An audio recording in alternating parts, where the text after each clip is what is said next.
Cockle doodle doo. It's time to review the Rooster Brewing Company. Now they are based in Harrogate, which is in Yorkshire, and that is to the west of the city of York and to the east of the Yorkshire Dales, a very beautiful part of the world, and Harrogate is a lovely little place, well, town really. I'm reviewing the Roosters Brewing Company's First World Problems Stout, which is a salted caramel stout, something a little bit different from the traditional bottled ones I've been having. It's American based, so a lot of their beers that they brew were on the craft theme. They saw this a long while back when they first started in 1993, and they decided there was too much brown beer about at all of the shows and the competitions and the award ceremonies, and they wanted to try something different. So they started in 93, as I said, and I'm going to get the pour on for this can here and see how it pours. Now this is there's a lovely head coming on that. It's looking nice, got the little hiss as the head sorts itself out.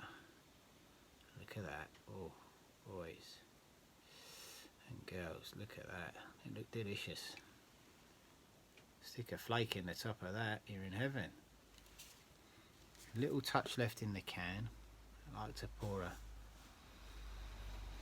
it's a lovely smell to that. Oh, lovely. I can already salivating. Let's just dive right in.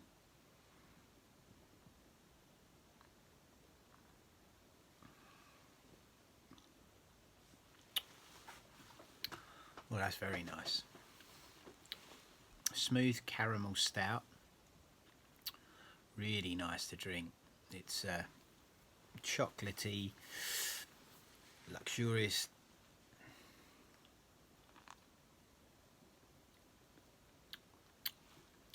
It's luxurious and sweet, but not. They haven't spoiled it by messing about with too much. You can taste it's different, but it's a subtle difference.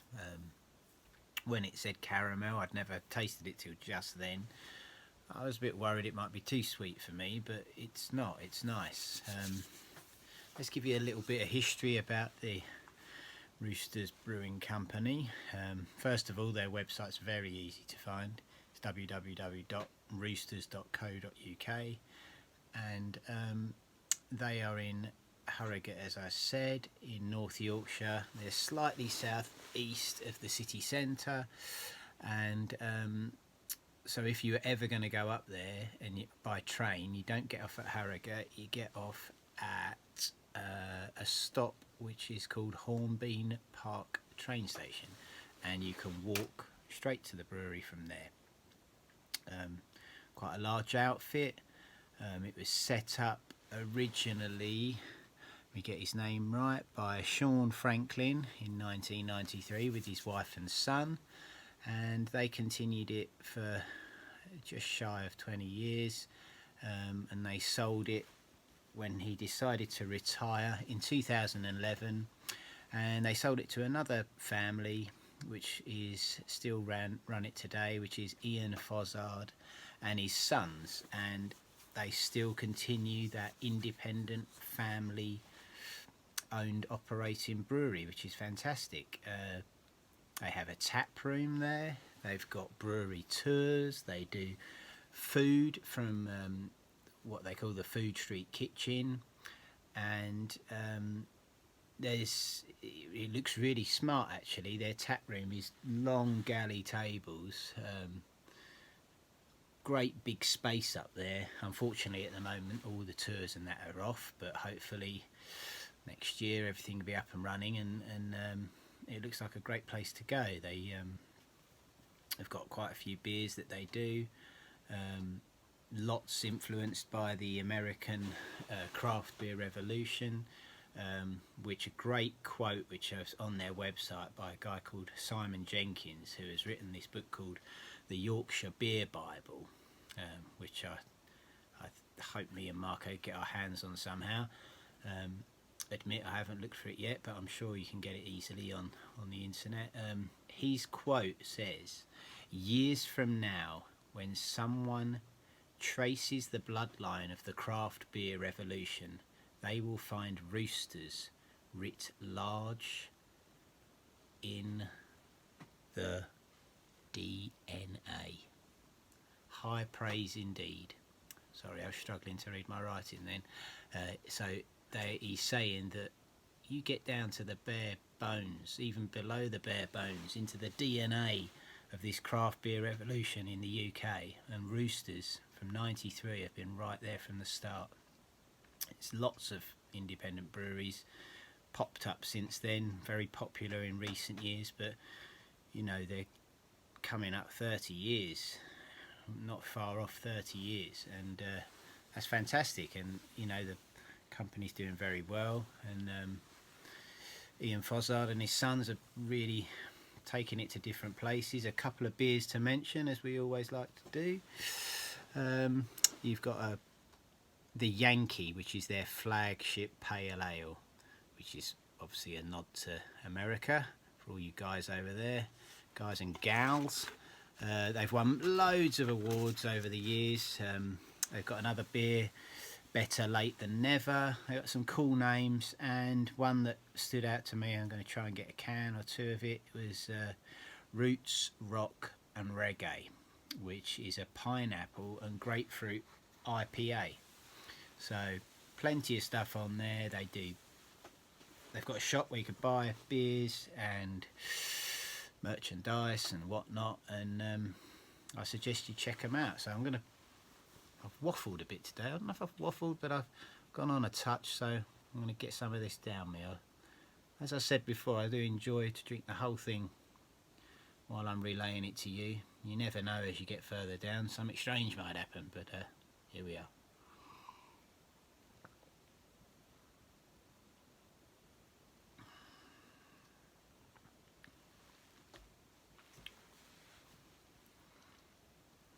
That's very nice.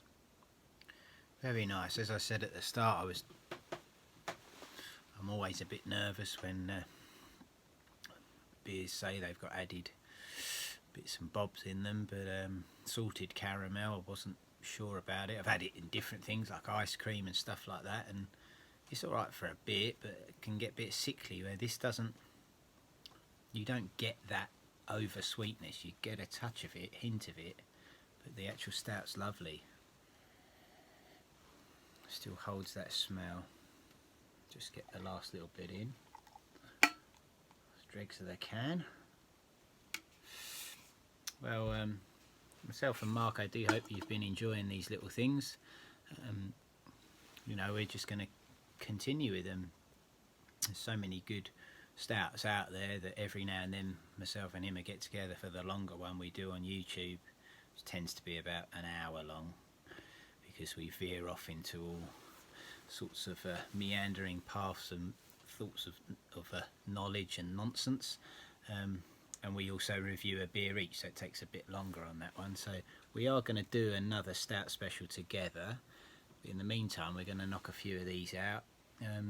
If anyone's got any suggestions of stouts to try, you know, please contact us through Instagram or YouTube or Facebook or whatever you think, and send any suggestions our way. We're always looking forward to, if you've found something that's a real gem, especially if it's from a smaller family owned business or a new setup, then we'd love to try all sorts like that. We look forward to it. I mean, we thought we might do 3 or 4 of these each, but I think we just might continue it, keep it going. It's a bit of fun in it, and I get to escape to the garage. When the golden D's are lit, then drinking takes place. So Hope everyone out there is having a good time. Oh, another question, that's where I was drifting there slightly, was if anyone knows where you can get a Christmas stout, either in America or ordered in Great Britain, because that's where I am. I'd very much like your suggestions. I've searched around and yeah, there's Christmas recipes for stouts, but I've not actually found either a canned or a bottled Christmas stout, and I would love to find one while we're doing it this side of Christmas. So if anyone knows of anything, please let us know. But I suppose I've been given a bit of a dreg. I noticed Marco hasn't been given a dreg of the week or a dreg of the review, so my dreg of the review is I'm going to go into this. I think I might really go for it on another one, but my review is modern day youngsters in their sort of 18 to 25s. Now I grew up in the lager lap generation of the 90s, and yeah, we used to drink piss water, but it was beer. It was lager, beer, whatever. I never stood around with my mates drinking glasses of wine. You know, you might have a glass of wine on a rare occasion, at a wedding or something like that, but maybe with a meal, but I'd always chase it with a beer. But to go into pubs and things, obviously not in lockdown, but the last few years I've noticed blokes all sitting around drinking bottles of wine together, and it baffles me. It absolutely baffles me. Each to their own, but when there's all these good beers out there, you know, I'd wish they'd give them a try. But maybe that's my bias. I like beer and other people like wine, but just doesn't seem right. Anyway, everyone, I'll get this down me and I'll leave you be, and we'll catch up again soon. I know Marco's going to do another one now his guts have recovered from the engine oil.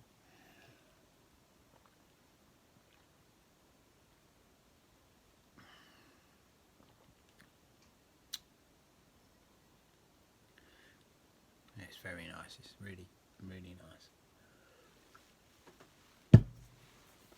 Right, so let's hold up the can again a bit closer for you. That's the emblem, like I said.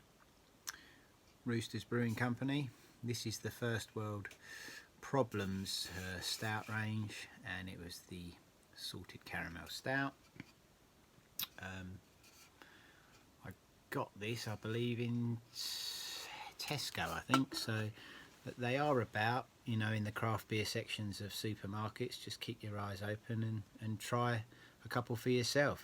You know, there's a whole world out there of these fantastic little breweries and microbreweries and things that are trying to make a good business and show their support by just giving a few of them a try. You never know what you might find. So all the best to you. Let us know if you find anything that we may enjoy, and especially a Christmas stout, and we'll see you soon. Take care. Sorry butts, my mistake. Cut the video off. It's like midnight over here. I was rushing through it. I saw I'd got to 13 minutes at the top and thought I'd sew it up without giving a score out of 10. Now we give 1 to 10 with the half mark in between, and I enjoyed this, and it's a solid 8.5. So I apologise it's not seamless like the other ones have been. I know Marco's going to have to stitch this together now, so give the old taff a bit of something to do, but an 8.5 for the First World Problems salted caramel beer. Thanks.